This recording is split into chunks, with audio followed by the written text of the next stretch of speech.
So, Om Ajnanatimirandasya Nanjanashalakaya Chakshurunmilitam Yena Tasmai Shri Gurave Namaha. Namo Om Vishnupadaya Krishna Prishtaya Bhutale Shrimati Bhakti Vedanta Swami Iti Namine Namaste Saraswati Devi Gauravani Pracharine Nirvishesha Shunyavadi Paschatya Deshatarine Mancha Kalpatarubhascha Kripa Sindhubhyeva cha Patitanam Pavanebhyo Vaishnavebhyo Namo Namaha. Jai Shri Krishna Chaitanya Prabhu Nityananda Shri Advaita Gadadhara Shri Vasadi Gaura Bhakta Vrinda. Hare Krishna Krishna Krishna Hare Hare Hare Rama Rama Rama Hare Hare. Hare Krishna. So today we continue our discussion on Anandavan Champu, and today and tomorrow, and today and next week, it will be our last session. I'll be discussing about some distinctive pastimes or distinctive aspects of the pastimes given in it. This meeting is being recorded. What's happening? Yeah. So in the Anandavan Champu, I'll focus on this from three different perspectives. I will talk today about two pastimes. One is the awakening of the Purva Rag and the activation of the relationship between Radharani and Krishna, Radha and Krishna. And then in the last chapter, we'll be discussing about the Ras Leela and how the Ras Leela is given a distinctive explanation by Kavi Karnapur. So as Krishna is growing, we discussed Krishna's appearance and the Putana pastime. Then we discussed the Kaliya pastime. And now, as we are moving forward, we're discussing Krishna is growing. Krishna started going to the forest with the Gopas. Gopashtami was celebrated recently. And then we're doing this Kartik month, we celebrated that. As Krishna is growing, now the Gopas and the Gopis, especially the younger Gopas and younger Gopis, during childhood, they just play with each other sometimes. The girls have their domestic activities, the boys have their outdoor activities. But over a period of time, as they start entering adolescence, so at a human level, at a material level, we know the biology changes in certain ways. But when we talk about the transcendental level, it is something which is similar as well as different. What that means is that Krishna, when he manifests himself, his pastimes, they are at one level completely different from anything material in this world. At another level, they are also something on which the material world in this world is based. What that means is that, let's consider it over here.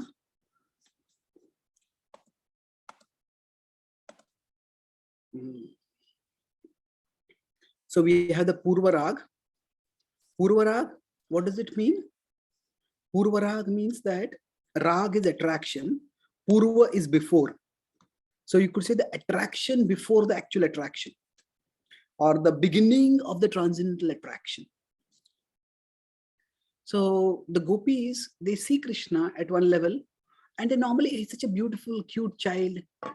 So everybody, the small, attractive child, everybody likes him. The gopis also like them.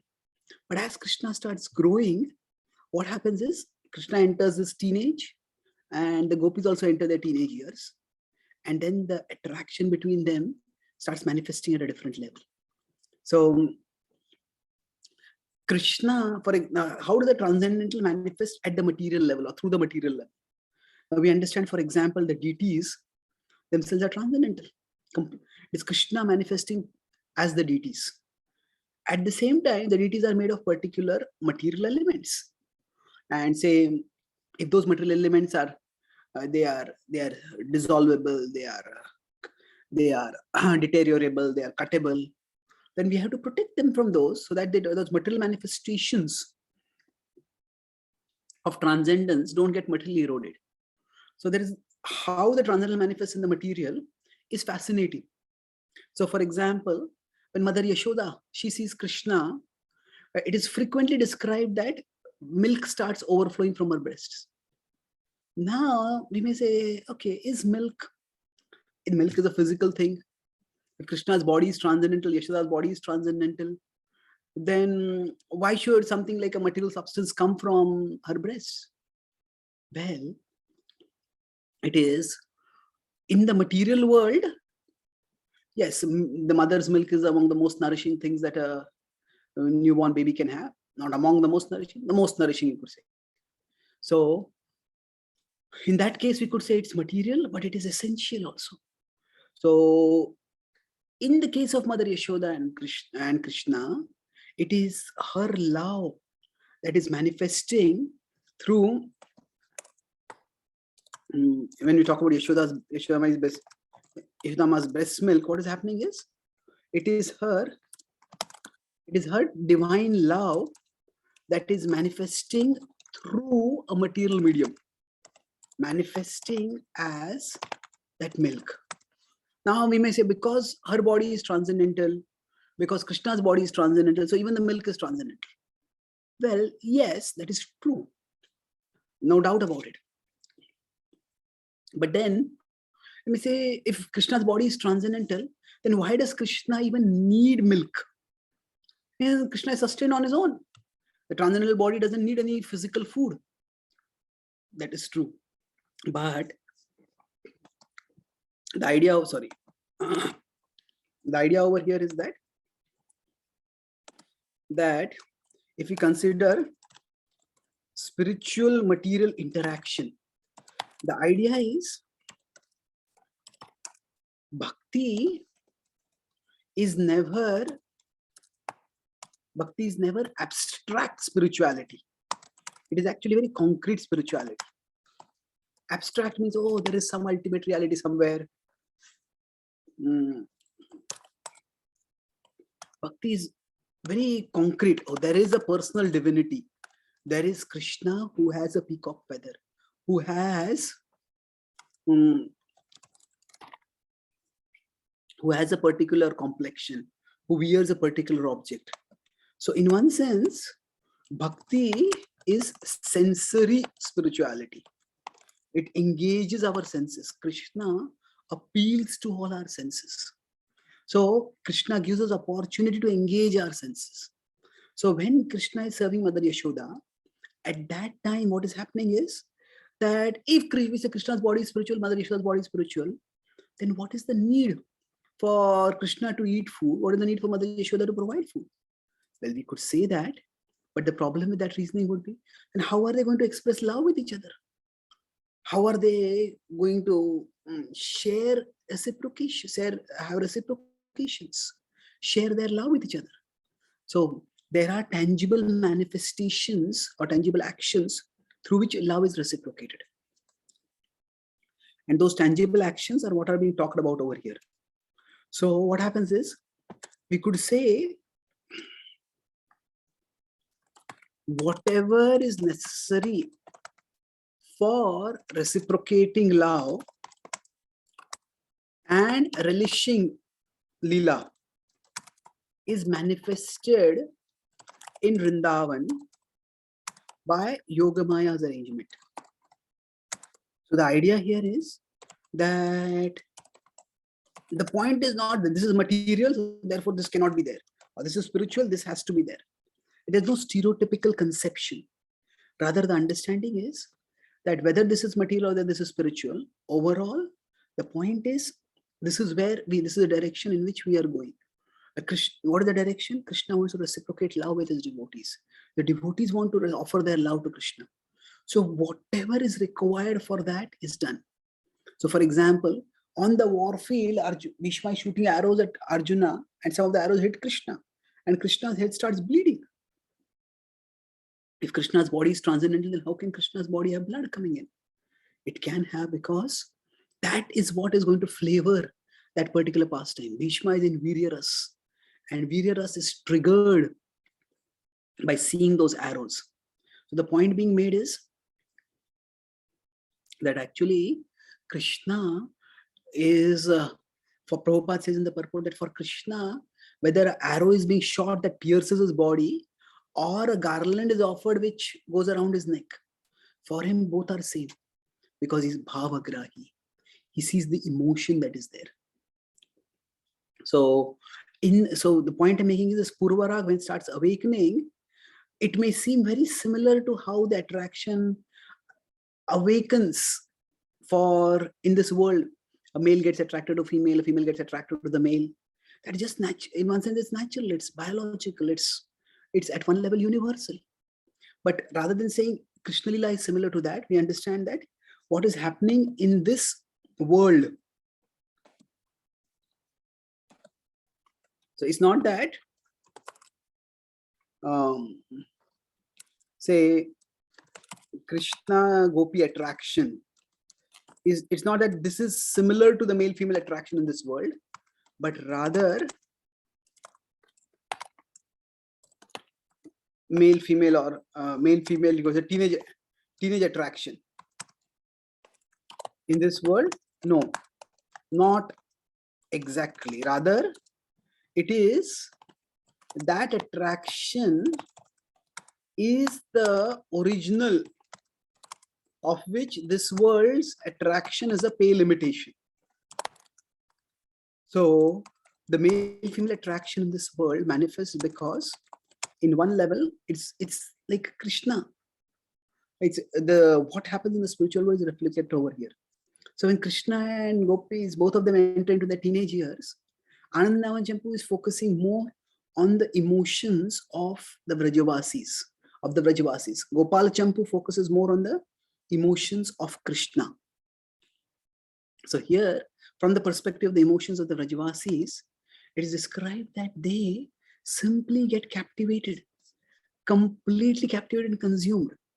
So the Krishna Bhavanamrit Mahakavya describes that what happens is that Radharani, she has seen Krishna when she's a small boy. I mentioned last time how when Krishna was dancing on Kaliya. She saw Krishna at that time from a distance and how he's magnificently dancing. But as he grew up, as he came into teenage, what happens is it changes. Sometimes we meet somebody after 6 months or 1 year or 2 years and say, hey, you become so tall, you become so different. So what happens is Radharani, she feels that I am attracted to 3 different people. So she has seen Krishna, and as she sees Krishna, she feels, oh, this is the Lord of my heart. I want to give my life to him. He's so attractive.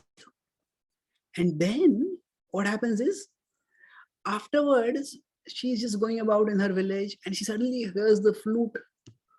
And now at this point, she doesn't know that it is Krishna playing the flute. She feels this flute song is so sweet.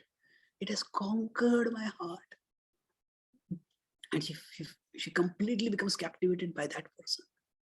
And then after some time again, she is going through the forest near her house, just with her friends. And that is the place where Krishna has just gone by. And the fragrance of Krishna's form is still there in the area. Now Krishna doesn't have to put any perfumes and colognes on his body. His body itself is fragrant. So she inhales that fragrance. She feels, oh, this is so attractive. That captivates her. And they start thinking, what kind of woman am I? She doesn't realize this is all 3 are the same person. She thinks there's one person who is so attractive and good looking, that is Krishna. There's another person who is playing the flute and he's so attractive. And there is this person who, how attractive must be, I can't even imagine. It is just that his fragrance has captivated me. And she becomes completely captivated. And she starts thinking that actually I am attracted to 3 different men at the same time. What is going to happen to me? How am I going to live? Who am I going to choose? Who am I going to get? So she feels tormented. Now, if we consider there are many different aspects to this sweet dilemma, it is typical of adolescent or teenage angst. That, who am I going to be with in my future life? Am I actually attracted to someone? Is it infatuation? Is it really a deep attraction? And should I be with this person or that person?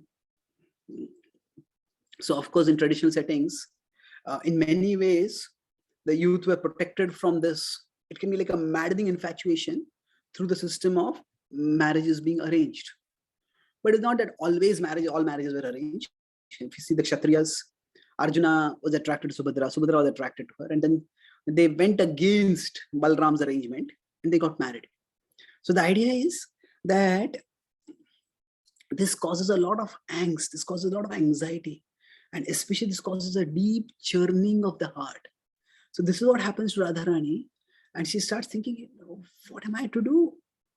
Who will I be with? And then as she's going through this anxiety, now this, our Acharya has described, and this is illustrating something which is very divine. It might seem, isn't this just mundane attraction? One woman, she's thinking she's attracted to different aspects of different people. Well, yes and no. Actually speaking, what is Krishna? This is on this pastime is describing something very deep. It is describing how Radharani is the topmost devotee. How is she the topmost devotee? If you see in the Bhagavatam, there are certain paradigmatic, certain ideal devotees who they interact with the Lord, and by interacting with the Lord, they forget everything. So I put it as that topmost. Okay, I'll explain afterward. So who is the person who saw Krishna's form and became completely captivated with Krishna? That is Dhruva. What happened to Dhruva Maharaj is that he had gone seeking a kingdom, and when the Lord appeared in front of him, he says, Kacham vichinvan api divya ratnam. So Kacham vichinvan, I was just looking for broken pieces of glass, and when I have seen the form, you are like a precious gemstone. I don't want anything else. So just this Dhruva was attracted by seeing the Lord's form. Now Narada here, not Narada Muni in the next slide, but Narada boy. He didn't exactly hear Krishna's flute. In one sense, the flute is the extension of the voice. So he heard Krishna's voice. And it is described that he initially saw Krishna and that only agitated him. But then he heard Krishna and he became passive. He said, this is what I want to pursue in my life. So he heard Krishna and he said that, the Lord says, I regret to inform you that you are not yet pure enough. You're not yet pure enough, so you cannot attain me right now. But you continue your sadhana, you'll attain me afterwards. And then this same Narada, he actually describes about Krishna's glories to Rukmini. Narada Muni describes to Rukmini. And Rukmini becomes so captured by Krishna. Yasyangri pankaj rajas napanam mahanto. She says, that Lord for whom even the great devatas like Lord Shiva, they feel getting a dust of his lotus feet will free me from all impurities. That is the Lord I want to aspire for. And Rukmini has never seen Krishna. And that time there were no cell phone apps where you could see photos of 100 people and flick and like or dislike or do something like that. She had only heard about Krishna. And by hearing about Krishna, she was completely captivated by him. So what happens in the first canto also happens in the 10th canto. First canto is for Narada Muni, 10th canto is for Rukmini. And inhaling Krishna's fragrance is the Kumaras. So what is described over here is, if you consider the Kumaras, They're already very realized. They're already very realized. But what happened for them was Kinjal kamishtu tulasi makarandavayu tasyar vinda nayanasya padar vinda. When they heard, when they smelled the fragrance coming from the Lord Lotus feet through his tulsi that was offered over there, Sankshobham akshara jushmamupi chitta tanvo. They were completely captured by it. They captured so much that they just couldn't, just forgot everything else. Those who could not get agitated by anything, they were agitated by seeing the beautiful form of Krishna. And thus they all they also attain transcendence. So in some ways, if you can see these three characters, what are they describing? This is describing karma to bhakti. Then if you consider Narada specifically, it is dhyana to bhakti. Narada Muni was performing great dhyana, deep in meditation. He gave that up and started practicing bhakti. And then we have the Kumaras. They are in the jnana meditation, jnana to bhakti. So the idea is different ways in which different devotees are attracted to the transcendental Lord. Radharani is attracted in all those ways to Krishna. So Krishna's beauty, Krishna's all attractiveness manifests in different ways to different devotees. So this Radharani's dilemma where he says, I am attracted to three people. How am I going to live in future? This actually indicates how great was her devotion, that Krishna revealed his attractiveness in a captivating way to her in all three different ways. And then she was in great anxiety. What am I going to do? How am I going to live? And now what it is described is that the Sakhis, they were also bewildered. What happened? What has happened? And then they started, Lalita, Vishakha, they heard Radharani describe what is happening. Oh, okay. And they decided that they understood that Radha is just confused and they wanted to relieve her of her confusion. They told, let's wait. Let's wait.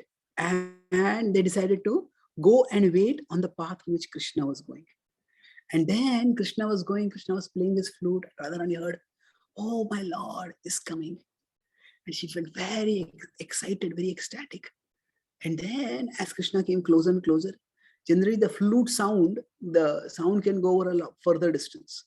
Then as Krishna came closer, Radharani felt the fragrance of Krishna's body come into her nostrils and go into her heart. She said, oh, what has happened now? The second person also come over here. Oh, both of them will be here at the same time. What am I going to do?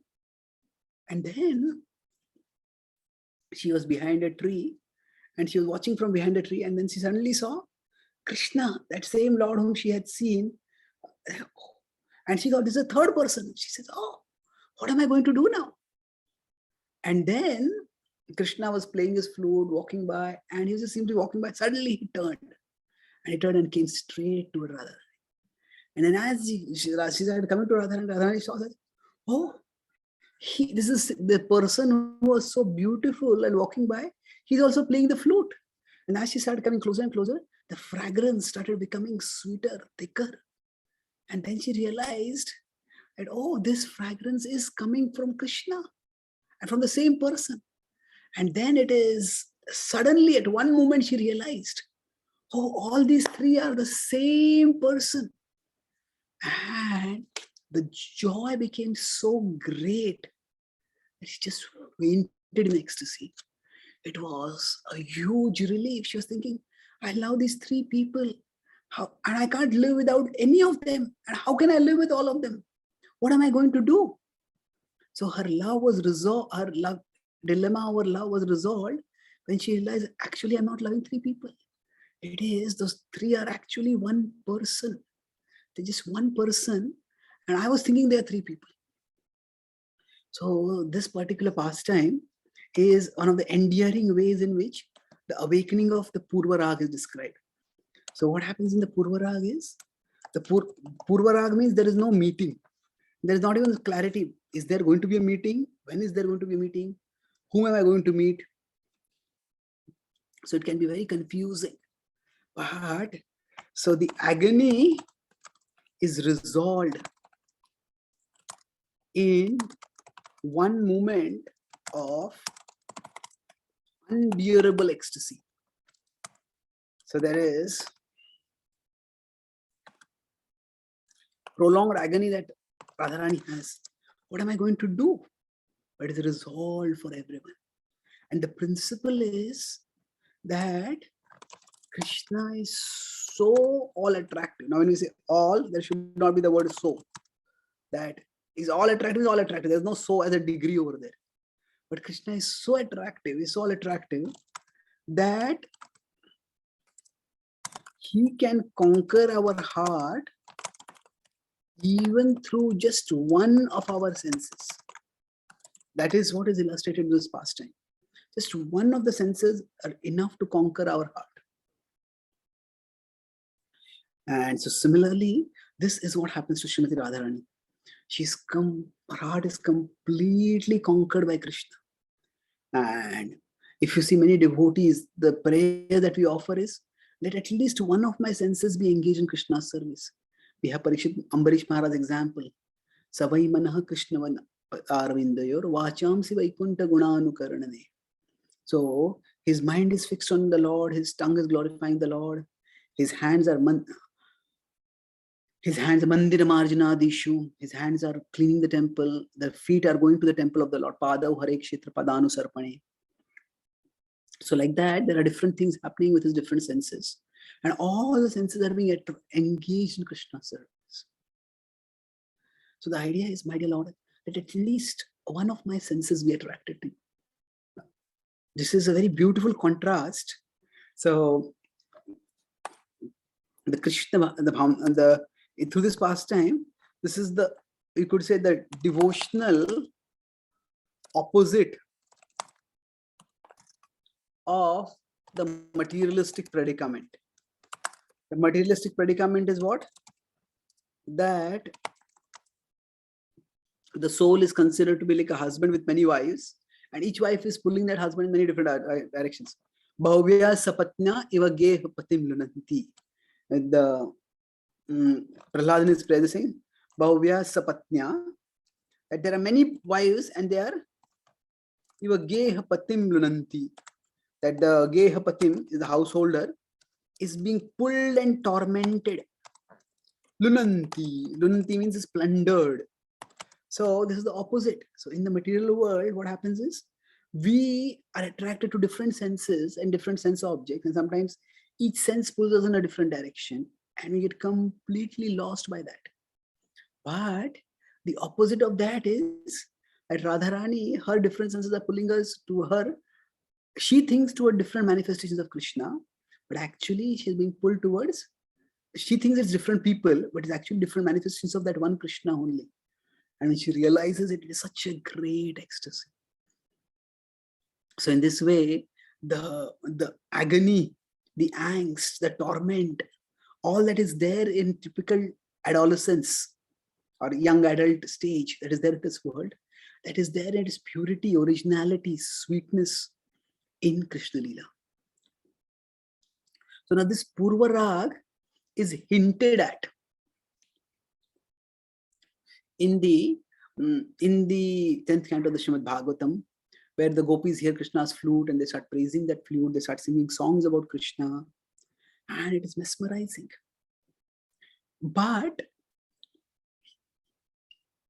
there are two channels along which this love is progressing.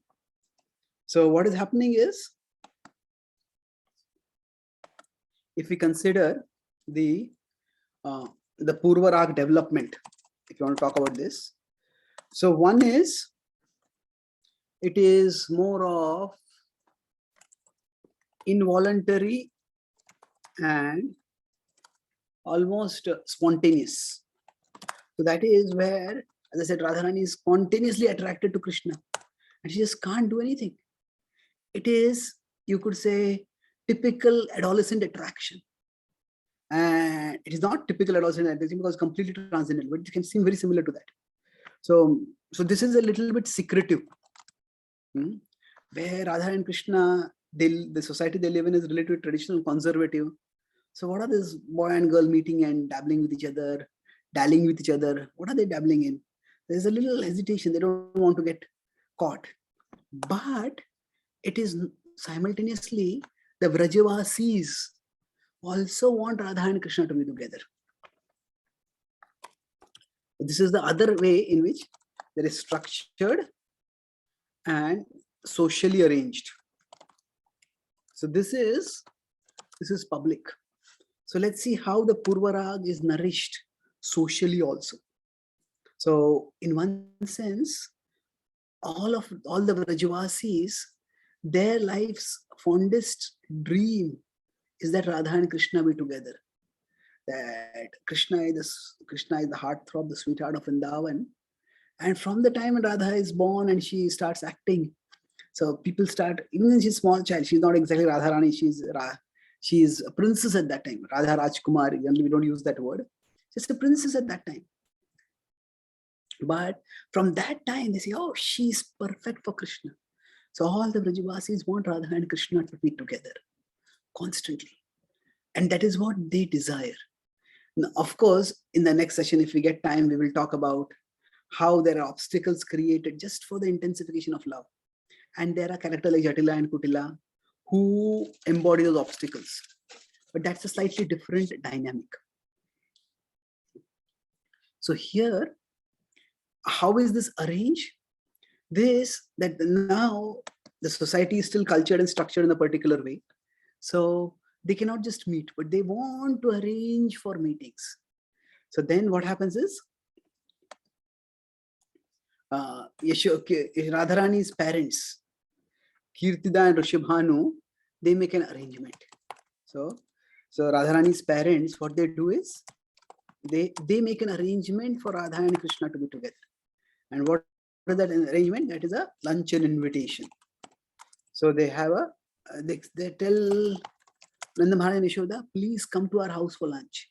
And please bring your entire family with you.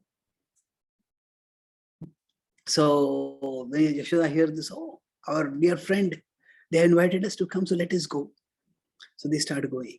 They plan to go. And Krishna says, Yashoda tells Krishna that in 3 days from now, we are going to go to their house for lunch. Krishna says, no, I'm not going to go. It's just a waste of time. I want to go and play with my friends. So Yashoda says, no, we have been called. We have to go there. So here what is happening is, at one level, Krishna is acting as if he's not interested. So sometimes the tension between those who love each other, the tension comes because others, maybe there are a lot of people who want to do matchmaking, and then the people there may be a little reluctant, resistant. So Krishna is acting like that. Yashoda says that we have to go. Now Yashoda, Mai and Kirti, they all know, okay, yes, we want to be together as family, we like each other, but our main purpose is that Radha and Krishna get to interact with each other. So Krishna says, no, I don't want to go. So Krishna asks, why don't you want to go? He said that, I want to spend time with my friends. I want to go out and play. We have so many plans to do. Krishna says, you can, Yashoda says, you can do that on another day. He says, no, I want to do it on this day itself. Okay, then Yashoda says that. Then Krishna is hoping, expecting that Yashoda will insist that no, you have to come with me. And he says, I will resist, and then I will get some concessions from Yashoda for what I want to do by agreeing to her. Yashoda refuses to play with Krishna. It's okay, Krishna. If you don't want to come, it's up to you. You needn't come. We will go without you. What happened? She was expecting that Yashoda will push him, but she doesn't push, just drops it. So Krishna becomes agitated. Krishna wants to go. He wants to go to Rishabhanu Maharaj's place. He wants to see Radha. At that time, of course, I said she's young. So Radharani is, when she becomes older, she becomes Rajeshwari. She wants to be with Radharani. So I says, now, but he has said, I won't come. So then what to do? The next day, Yashoda sees that Krishna is in a very sad, pensive, unhappy kind of mood. And then now Krishna also doesn't want to, like, he wants to save face. He doesn't want to say that, first I only said I will not come and now I am coming. So what's going on over here? So as Krishna says, actually, you know, I am the prince of Vrindavan. So I have a responsibility to the community also. And if I don't come with you, what will people say? So I don't want our family's good name to be spoiled. So Krishna tries to act magnanimous and he says, I will come with you. What on one condition? That my friend should also be allowed to come with me. And now Yashoda might smile. She knows what game Krishna is playing. So Krishna wants to extract some favors from her. So she says, Krishna, it's good that you're considering the name of our family and you want to come. I'm happy about that. But think that your friends have not been invited. Only our family has been invited. Now, how can we take somebody who has not been invited with us? Krishna is, at one level, he's a teenager, he's growing towards the adult. Other child is child. No, but I want them to come with me. And Krishna walks away from there. And Madhusha smiles. She knows that Krishna is going to come with us. Krishna will not be able to stay away from Radha. So what she does is that Krishna comes back after the next day they are supposed to go. Krishna comes back again and he says that, can my friends come with me? And Yashoda just smiles and says, don't worry, I talk with Kirti, I send a message to Kirti, and she told that your friends are welcome, let them all come. And Krishna becomes very happy. And then they all go to the place of Kirtida and Vrishabhanu Maharaj. That is Barsana. So now Krishna is filled with anticipation. At the same time, there's also apprehension. Why apprehension? Because Krishna doesn't want any of his elders to notice that, oh, this is actually, I am so attracted to Radharani and I'm going to meet her. So Krishna is filled with both anticipation and apprehension. Why? He doesn't want anyone to realize how eager he is, and why is he eager so much. So he wants to keep it a little under wraps. At the same time, he cannot contain it. And finally, when they get there, so they're welcomed. It's some distance journey. They go by a cart. When they reach there, then they told, okay, they're welcome. They're Kirta and Vrishabhanu Maharaj, they arrange for having their feet washed. And they say, you can freshen yourself up and then you can come to the main hall. And Yashoda says, let me come to the kitchen with you. And then as they go into the kitchen, what happens is she passes by and she's at one place where some very attractive fragrances are coming from that place. So they're going towards one place and says, what is this? She's just drawn toward that place. Now, Yashoda is also a great cook. And because she's such a great cook, she can immediately sense when she's also in the presence of another great cook, or something is cooked very exquisitely. So she comes there and she says that there's Radharani is there, and Radharani is busily cooking.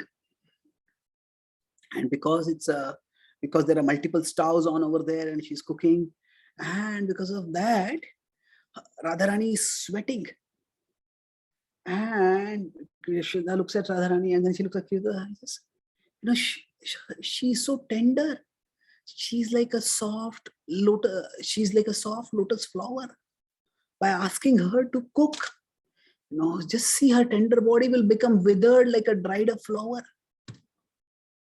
And initially Yashoda feels that actually Radharani, is she tired? Is she sweating? Is her body face glistening? What is happening? And then Kirti says, actually, I didn't tell her to cook at all. And she said she herself wants to cook for all of you. And actually, she's only cooking some special items. And the main cooking is happening in the main kitchen where I was going to take you. And then as Yashoda approached Radharani, she found that although it was true that that she was that because of the heat, she should have been feeling some discomfort. But what she found was that despite the heat and the moisture, the perspiration that was created, actually that was enhancing this Radharani's beauty. And so at one level, the perspiration indicated that Radharani was working very hard. But because she was working hard for Krishna's pleasure, so even the endeavors that were created because of her hard work, the sweat that came because of not the endeavors, the effects that came from her endeavor in the form of sweat. Normally, we consider sweat to be messy, and if you want to go for some important meeting, you won't go sweaty. You will want to be fresh and we want to look good. But here, Radharani, despite the signs of exhaustion due to her efforts, she looked extremely attractive. And she said that this is my opportunity to serve all of you. I am delighted. And then Yashoda looked at all the items and he says, these are amazing. That how can a girl so small in age know so many items that she can cook, and she can cook so well? And then Radharani quickly finished all the cooking. Says that I have finished now. And seeing how devotedly Radharani was cooking for Krishna. Now, of course, she didn't say that I'm cooking for Krishna. She said, actually, I'm cooking for everyone, cooking for all of you. But it's in these kind of situations, see, there are texts and there are subtexts. So what happens is, children, when they are in the pre-teen, they're 5, 7, 6, 7, they're 3, 4, they're quite innocent. They're innocent and sweet.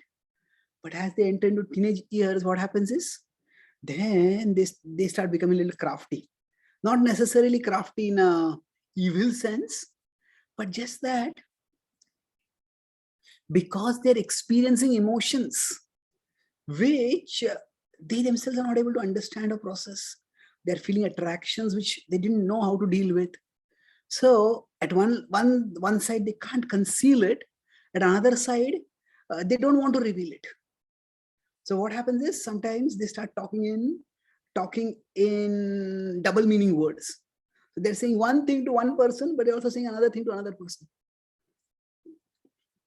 So where Yashoda, Radharani is saying that I was cooking this just for you. So she's saying this is you is not Yashoda actually. This you is your child Krishna. But she can't say Krishna to her. I was cooking for Krishna. Oh, there's so but Yashoda understands what Radha is saying. She's very pleased. And she decided that now Radharani is so eager to do something for Krishna, I will facilitate and fulfill her desire further. And she says, oh Radha, that now under my friend Kirtida's guidance, you have mastered the art of cooking food. Now I will help you master the art of serving food. Just come with me. She says, okay. When we go there, when everybody is sitting, serve this like this, serve this item after this, and have this with this in this sequence, this combination, and take this at this frequency for the second future helpings. Starts instructing her carefully. And through it all, so neither Yashoda nor Radharani are speaking it, there's one thought in their minds, that Yashoda wants Radharani to serve Krishna. And Radharani also wants to serve Krishna. But neither of them speak about it explicitly. And then everybody's seated and they start serving. And then now there are many guests over there. So Radharani alone is not serving, her Sakhis are also serving. So there's Lalita, Vishakha, and there are other Sakhis also. So they're all helping in serving. So what Radharani does is that she, while serving, she serves everyone and everybody sitting in a line. And by the time she comes near Krishna, she arranges in such a way that she serves everyone maybe a little extra helping.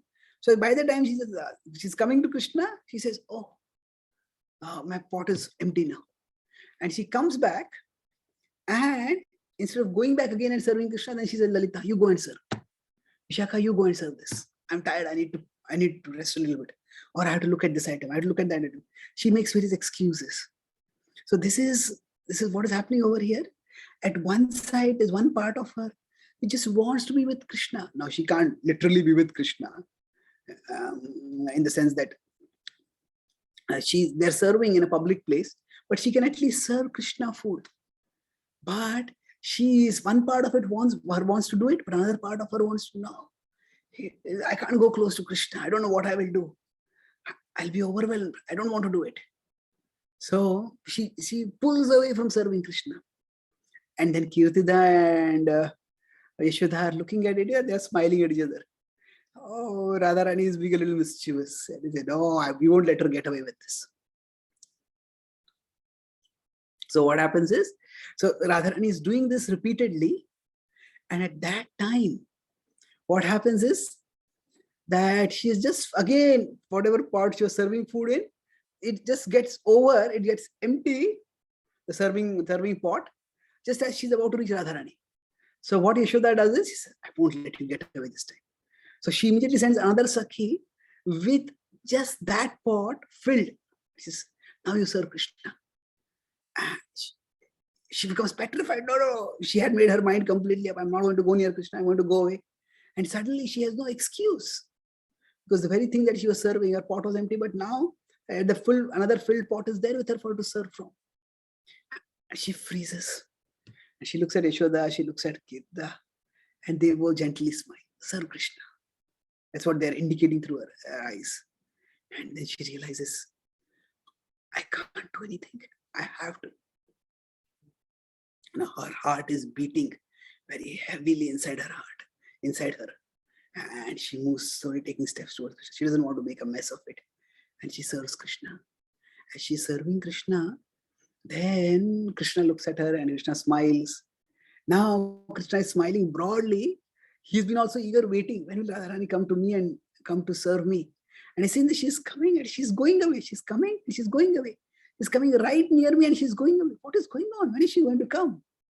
So finally, when she comes and serves him, he feels great joy in her heart and he smiles. And he completely smiles. And it's almost as if both Radharani is looking at Krishna, Krishna looking at Radharani, and they're lost. They forget the entire world around them.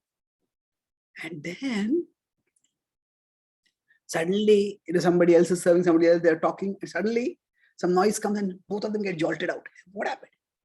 And then both of them look at it. Krishna looks at it. Did anybody notice me? I went, and he says, apparently nobody noticed me. He feels relieved.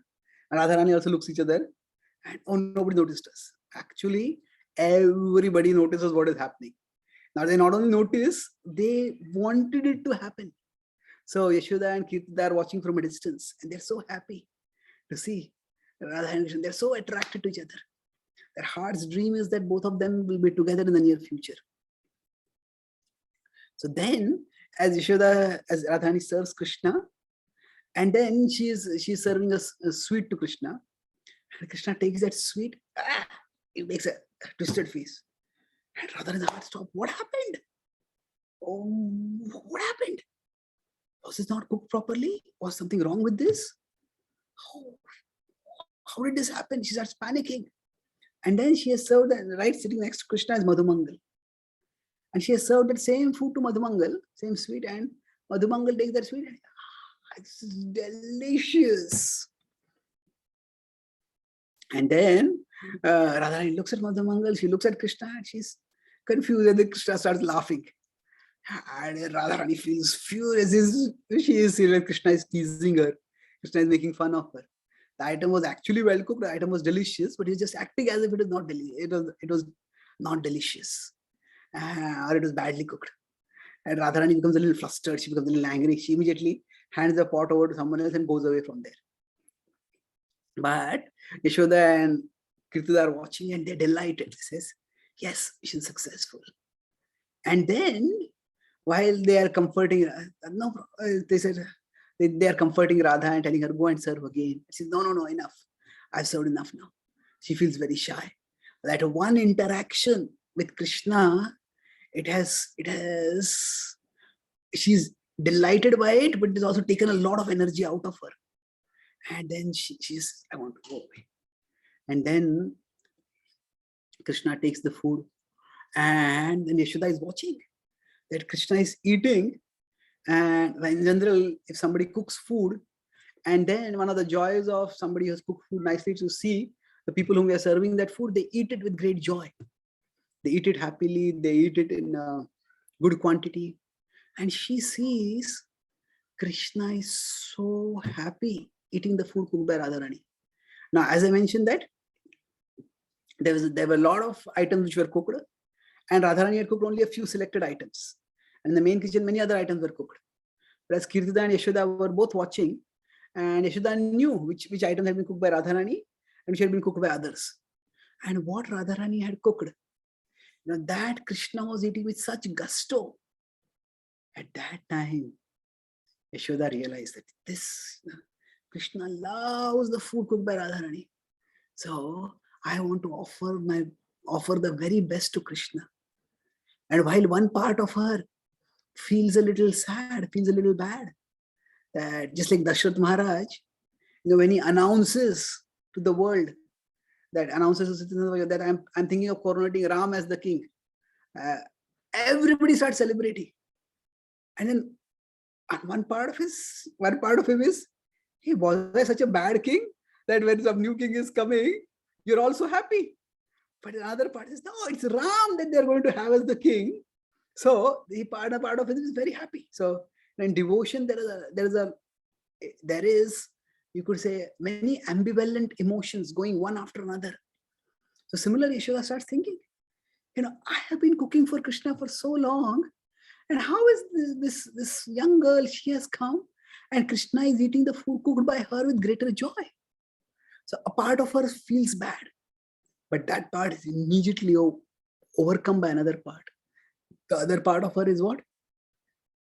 I want to offer Krishna the very best food. And therefore, what does she do? She decided that Radha should be cooking for Krishna.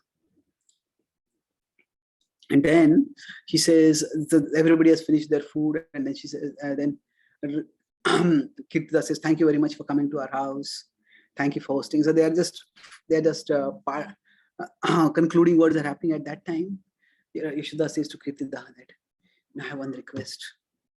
I've seen Krishna eat what Radha has cooked with such joy that I feel that Radha should be cooking every day for Krishna. Please send her to my places and send her to cook for my Krishna. Now, again, on hearing this, Kirtida is both elated and agitated. She's elated because this is one more step forward in Radha and Krishna coming closer to each other. Radha and Krishna coming closer to each other. So, when Radharani is just in the nearby room, she's hearing this and her heart jumps up with joy. And I'll get to cook for Krishna again. When she sees with how much joy Krishna is eating the food, she's acting shy, she's acting as if she's not noticing, but she's also having razor sharp attention, she's noticing everything. And she's also seen how happily Krishna is eating what she has given, what she has cooked. So she wants to offer more to Krishna. So immediately her ears perk up. What is happening now? So she doesn't want to show it. So she's in another, behind a wall. She's concealed and she's hearing. And so the more she sees Krishna eating food cooked by her, the more the desire within her heart increases. I want to offer more food to Krishna. I want to offer more of this food to Krishna. And in this way, her heart she also becomes very elated when she hears she can get more opportunity to serve Krishna. Now Kirtida is elated. That's what she had wanted, Radha and Krishna to be together. But she's also concerned. She's also a little agitated. Kirtida says to Yashoda, you are our queen, and your words are a command for us. Still at the same time, I want you to consider one thing. Radha is young, she's unmarried. And if she comes every day to your house to cook for Krishna, what will the world think of her? What will happen about her reputation? And Yashoda says, oh, don't worry about it. No, Radha is like my own daughter. I'll never want her reputation to be spoiled. I've already thought about this, that she doesn't have to come into my house. That just near my house, there is Pawan Sarovar. There we have a big kitchen and we have many stoves over there. And she can cook over there. And from there, Dhanishta and other servants, they will take the food and offer it to Krishna. Now, when Kirtida has expressed her objection, Radharani is hearing. He says, oh no, all my plans are going to be spoiled. I will not be able to cook for Krishna. She feels as if her heart is getting shattered. And then when she hears the plan about Pawan Sarovar, on one side, she feels relief. Oh, I'll get to cook for Krishna. But another side feels disappointment because I won't get to see Krishna. I'll be cooking for him, but I won't get to see him. So what am I going to do? But then they make arrangements. They finish cooking and they usually sneak by secretly. And Radha and the gopis, they look from the window while food is being served to Krishna. And then they watch and they see Krishna relishing the food and they feel great joy. That's how they find a way around themselves. But when, we are going fast forward now. But here at this point, the point which was making is that actually speaking, Yashoda makes this arrangement for Radharani. And the whole idea is that Yashoda very gracefully steps back. She realizes that the time is not far now.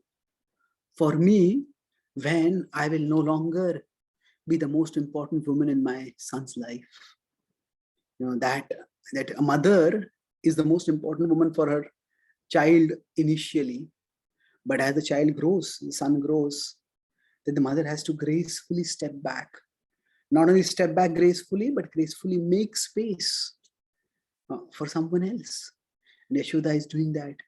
So although in her heart, she wants to serve Krishna more and more, and she wouldn't want to decrease her service to Krishna even one bit. For another part, she knows, I want to offer what is the best to Krishna. She lets Krishna is growing now. And Krishna will have another relationship in his life now.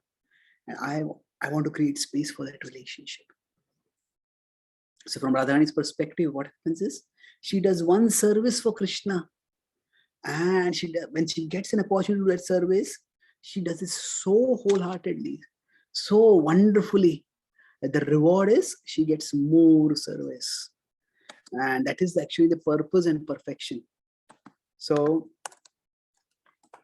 what is the purpose and perfection of service? It is to get more service. It is to get more service. When we get that indicates that we have been successful. This is what happens to Radharani. She gets more service for Krishna. And in this way, every day Radharani comes to Pawan Sarovar and she cooks for Krishna. So overall, we talked about how the Purvarag is awakened secretively and is also awakened publicly. So Radha and Krishna, they make various arrangements themselves through various anxiety and apprehensions. And then the Brajavasis is also making these arrangements. And broadly speaking, so I said in the next session, I'll be talking about the actual meeting. One of the meetings is in the Ras Leela. There are other meetings also. But these are the stages. That how does the progression of the relationship between Radha and Krishna happen? How does the progression of their increased attraction grow? So first there is endeavoring. So first there is anticipation. So it's like, it's anticipating, then there's endeavoring or planning. So Radharani is filled with anticipation. When will I see Krishna? When will I be with Krishna? So anticipating is more of the faculty of the emotions. When will I meet? Then to make some practical arrangement, make some plans. How do I go about doing this? So they make various plans. And then there is praying and meditating. So praying and meditating is what? This is where the 22nd chapter, the 10th canto comes up, where the Vrajavasis, the gopis, they worship Katyayani Devi. And they pray to Katyayani, please, let us be with Krishna. Let Krishna be our Lord. And in this way, they're leveraging all resources that they can have, their own emotional resources, their practical resources, even their religious resources. They're praying to the Devatas. Normally, it's not that, normally we may say that, why pray to the Devatas? So the point is that their devotion is so great that they want to use all possible resources for serving Krishna, for attaining Krishna, for getting the opportunity for serving Krishna. And finally, there is the meeting, the relation. And while the pastime itself is very transcendental and sweet, but this progression applies for all of us. Prabhupada says that Krishna consciousness is not just remembering Krishna. Krishna consciousness is not just serving Krishna. Prabhupada says Krishna consciousness means remembering Krishna with a desire to be with Krishna. It is serving Krishna with a desire to be with Krishna. So that is actually the anticipation part. The anticipating is so important, without which we can't move forward. And then this anticipation is not enough. We have to endeavor. Okay, I want to go to the temple. I want to behold the deities. I want to do seva. I want to hear this class. I want to read this Bhagavatam. For us, we may not have access to Krishna in the Aradhyo Bhagavan Rajeshatanayas, that now Kaishora form Krishna, we may not have access. But we have access to Krishna in many different manifestations. The anticipation has to be there in the heart, and then we have to endeavor. How can I do this? Okay, I've completed this things. Now I have 1 hour over here. I'm going to study Bhagavatam this time. But to make plans. The gopis in the spiritual world also, they have to squeeze in time. Okay, I have this chore at home, and then I have this chore over here. I have this thing to do. In between, I'll go to the forest, and I know Krishna is walking along this forest or this path. I'll go and see Krishna over there. I'll have a peek at him and I'll come back. So the gopis also have to plan. They're busy with their domestic duties, and within that they have to make plans. So similarly, we also need to endeavor and make plans. How can we be with Krishna? And then they say the gopis pray. We also need to pray. Our sadhana at one level is a time to be with Krishna. In another sense, it's also a time for praying to be with Krishna in future. Because Krishna is non-different from his holy names, because Krishna is non-different from Shastra, Krishna is non-different from the deities. So in that sense, our sadhana is the time when we are with Krishna. But in another sense, because we don't right now have the realization that this is Krishna, so it's not as if we may not feel I am with Krishna right now. Then okay, if you don't feel like that, you see that these are means by which I can be with Krishna. So let me purify myself. Let me absorb myself in the remembrance of Krishna, so that the impurities will go away from my heart. And ultimately, then there'll be the meeting and the relishing. So how the meetings and the relishing therein happens, that we'll discuss in our next session, and where we'll talk about the most esoteric as well as most exalted meeting in the form of the Rasa Leela. So I'll summarize what I discussed today, and then we will have our writing assignment and journaling for meditating on scripture, and then we can have question answers. So today I discussed primarily about the awakening of the Purva Rag, and within that, so if I do a overview over here, what all did we discuss today? First was the Purva Rag concept. That concept is what? That the transcendental manifests through the material and material and the biological. So while it may seem that is this simply teenage attraction, well, rather it is not like teenage attraction. Teenage attraction is like this original pure. So whatever is required for the manifestation, for the Leela to move forward, for the love to be exchanged, Krishna manifests that. Just as Yashoda manifests love. So it manifests milk as an expression of her love. So similarly, the typical adolescent emotions that are there, the angst, the uncertainty, the fear, the eagerness, all those also manifested when the Purvarag starts awakening. That was the Purvarag concept of the first point. Then we talked about. So Radharani's dharmic dilemma and Krishna's extraordinary attractiveness. So we talk about this, that Radharani thought that I'm attracted to 3 different people. One with great look, one who looks very attractive, other who sings or plays flute very attractively, and the third is one whose fragrance is so enticing. And it was a great angst and agony for her. Whom should I be with? Whom will I be with? But then all that agony was resolved when she realized that it is same person. So this was, in one sense, that the Purvarag on which they are acting secretively, privately. They're trying to know, who is this person I'm attracted to? How can I be with him? And then, so you could say, this is the private development of Purvarag. And then there is the public development of Purvarag that happens through the meeting between the public development between Purvarag happens through the meeting between Yashoda and between the families of Radharani and Krishna, where Radharani's cooking gives her, endears her to Krishna and Yashoda, and it opens for her many more opportunities to serve Krishna.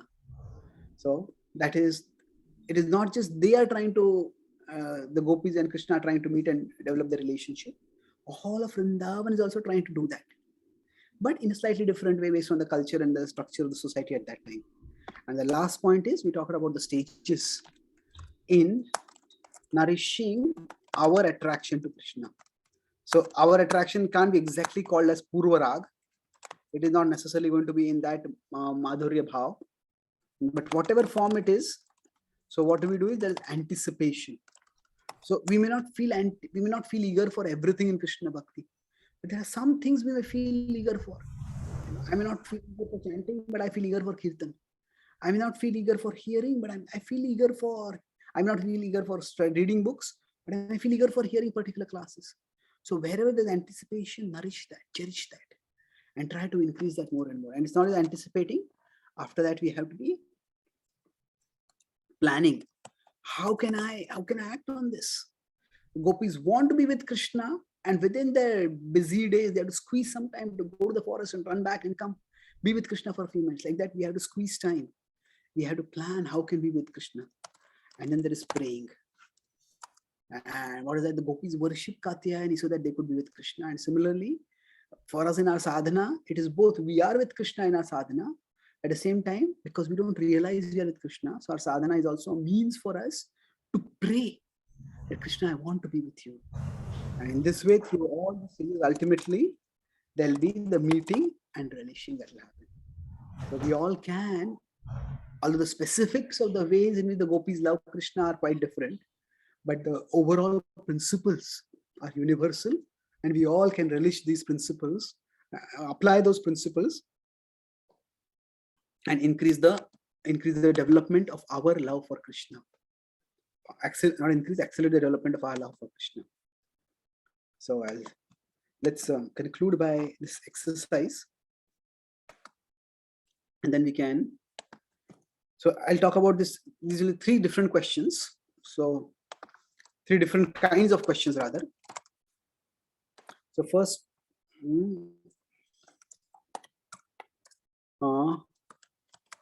which part of the description of Purvarag touched me the most and why?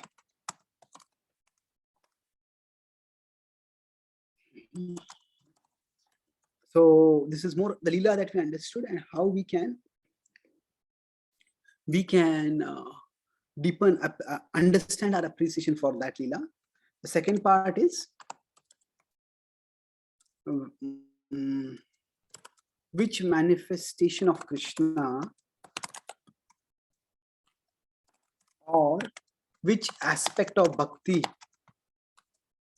do I feel anticipation for?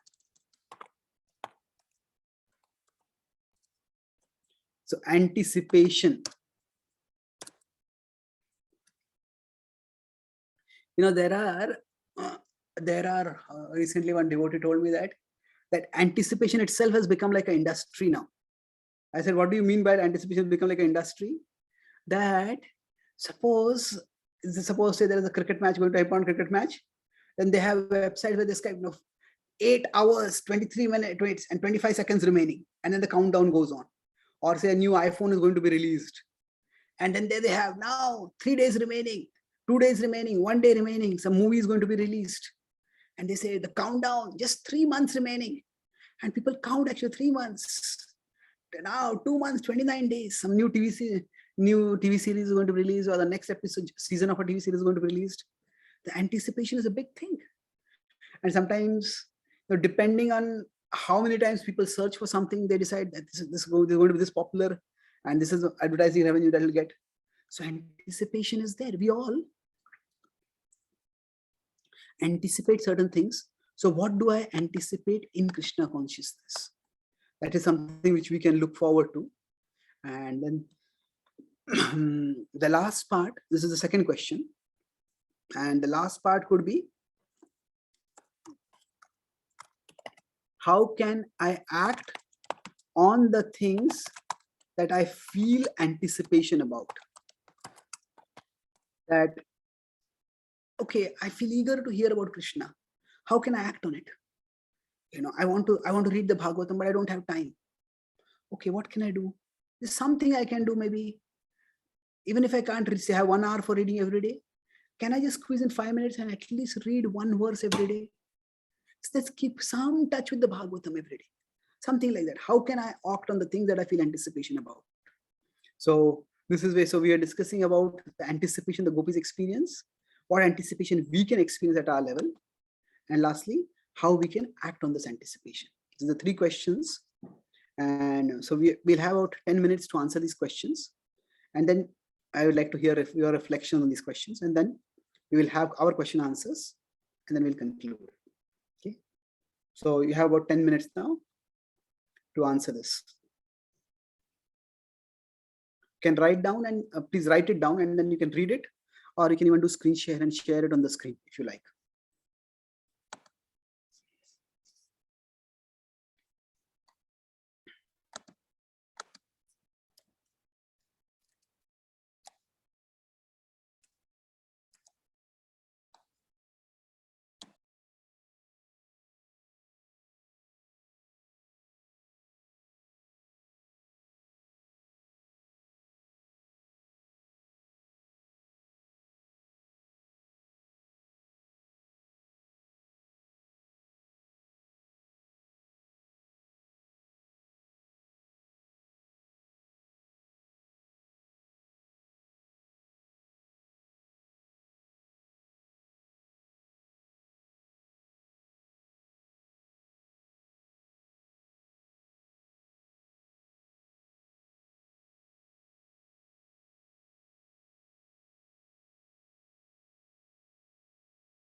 Hare Krishna.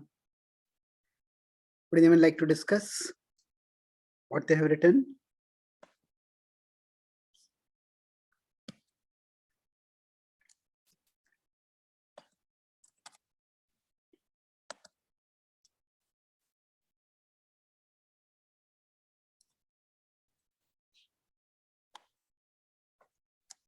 Hare Krishna, Prabhuji. Yes, Prasanna Prabhu. Hare Krishna.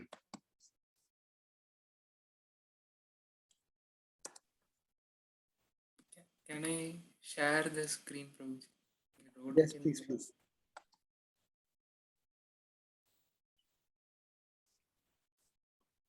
So for the first part, so I feel most attracted to the part where Radharani, Krishna, Yashoda Maya and Kirtida. So they want to do something, but at the same time, they have opposing emotions that they don't want to do. Like this is because like we also face the same kind of emotions. One side we want to take up some service, and then at the same time we have the fear that will I be able to do it? What will happen if things goes wrong because of me taking part in that? And then somehow or other we do it because either we ourselves do it or the seniors push up, just like Mother Yashoda pushed Radharani and to take up the service.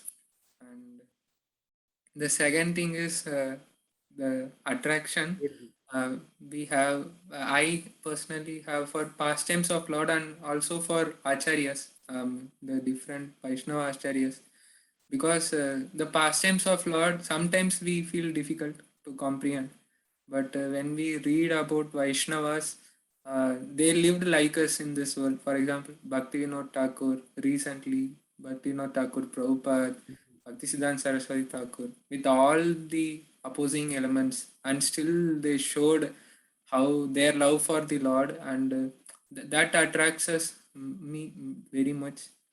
And the thing I want to act upon is after reading this, and we get a great determination to push ourselves a little further and take more responsibility uh, and take bhakti also more seriously.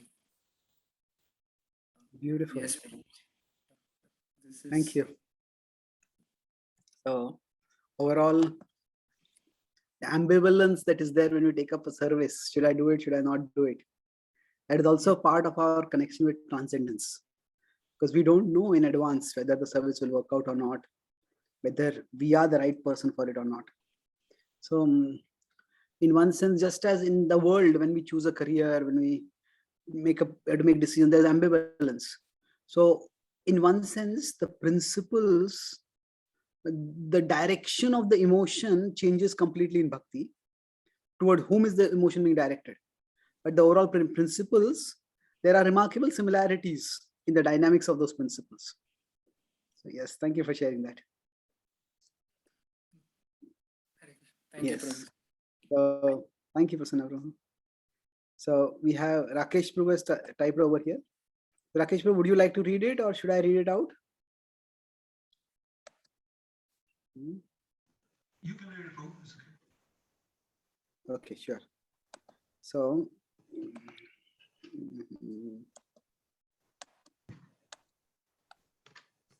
yes, Naman Prabhu, in the meanwhile, you can read it. I'll just read out the next after that. Naman Prabhu, you can speak.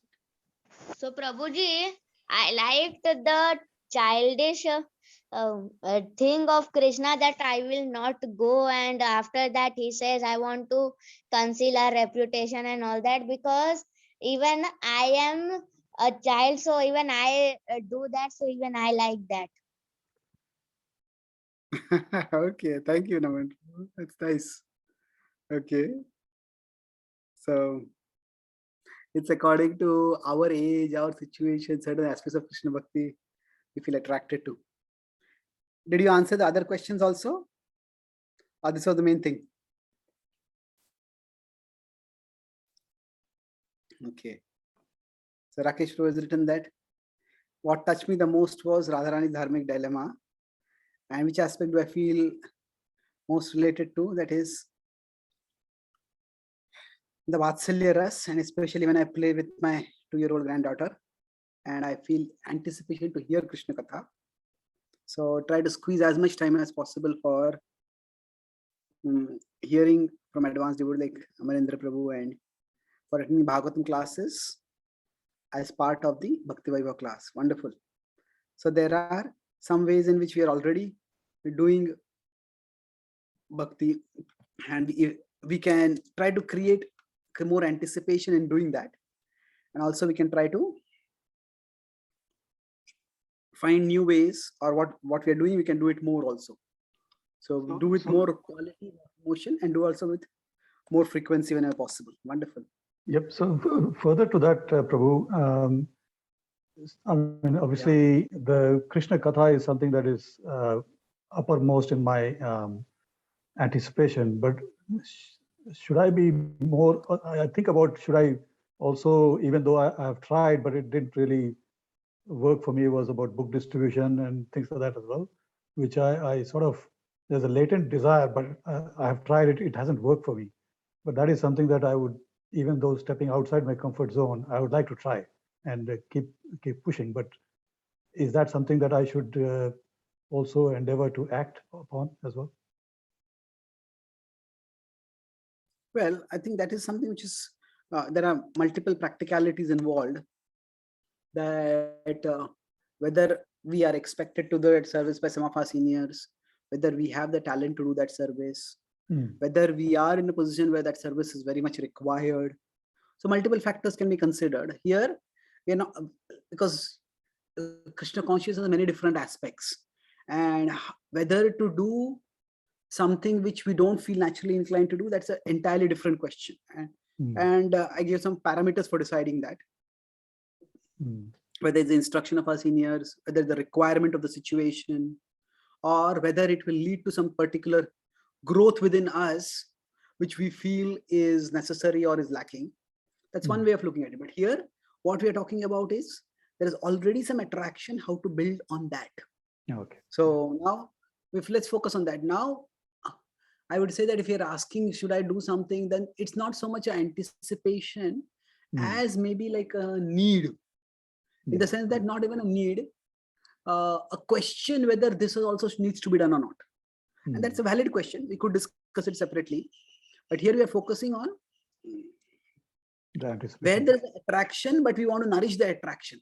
And I already looked, but I want to, it's, you could say it's natural. And I want to build on whatever is natural. Yes, understand. Correct. So Shiva Krishna Prabhu has also commented that Radharani shows her bewilderment on seeing Krishna's 3 forms, the 3 manifestations. But Krishna means he's attractive.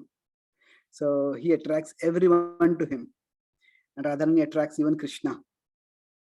So Krishna says, I know everything, but he can't understand Radharani. Krishna is inconceivable, but for him, Radharani is inconceivable. So Radharani is so great. And Krishna wanted to understand Radharani. Although he's complete, he wanted to understand. So this question, because of this question, Krishna took on the mood and complexion of Radharani and he came.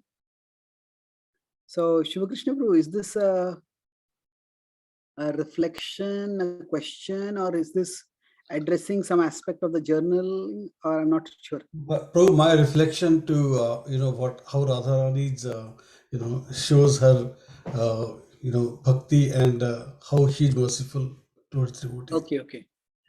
So we were discussing one aspect of how great is her devotion, that she's captivated in so many different ways to Krishna. So what you're saying is, another way of appreciating Radharani's devotion is by seeing that how Krishna is himself attracted by her devotion. Correct. That's beautiful. Thank you. And Pallavi Murani Mataji has mentioned that she could attend all the courses, almost all the courses, because of the lockdown. Yes, lockdown became like an accelerator for us in learning specific things. Now, generally, there is a lot of things which you can learn, but in the lockdown, we had some choices about what we could learn also. So then Deepika Kini Mataji mentioned that Radharani is teaching us sacrifice. when we are mature in service, we give others a chance to serve also. And others do not even know how one has given up a service for us. So even if they don't come to appreciate our sacrifice, so that's what Yashoda did when she stepped down for a higher cause. So she deferred the service to Radharani, although Radharani was younger. Yeah, that's a beautiful point. Yes. So sometimes we may sacrifice, but we want the world to know that. Oh, sorry, my video is off. I'm really sorry about that. I don't know when. Shiv Krishna Prabhu, please let me know if this happens. I had no Sure. intention of turning off the video. I thought you did it purposely, sir. I didn't. Oh, okay. No, if I would do it when the exercise is going on, but not during the class. Okay. Maybe you can just message me privately also if this happens. Yeah, sure, bro. So the point I was making is that for all of us, when we practice bhakti, there may be others who may sacrifice for us and we may sacrifice for others. But sometimes we feel especially dissatisfied if we sacrifice for someone and that person doesn't recognize it also.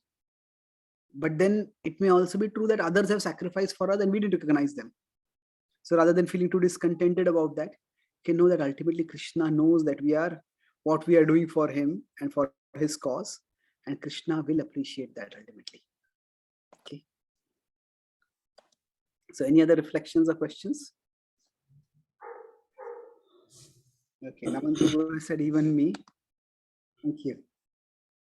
So any questions? So can you repeat that shloka you said, Bhavyasa Patnaya Ivaya Pavitran Lunasi? So I just. Okay. Let me just tell the number itself to you. Yeah. This is Bhagavatam, Canto 7, Chapter 9. It is 7-9. It is basically, yeah, what happened?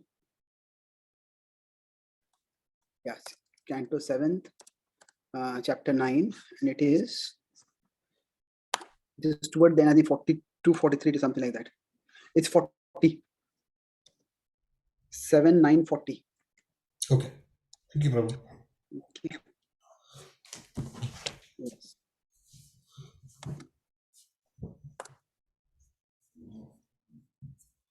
So, shall we stop here? Are there any other reflections or questions?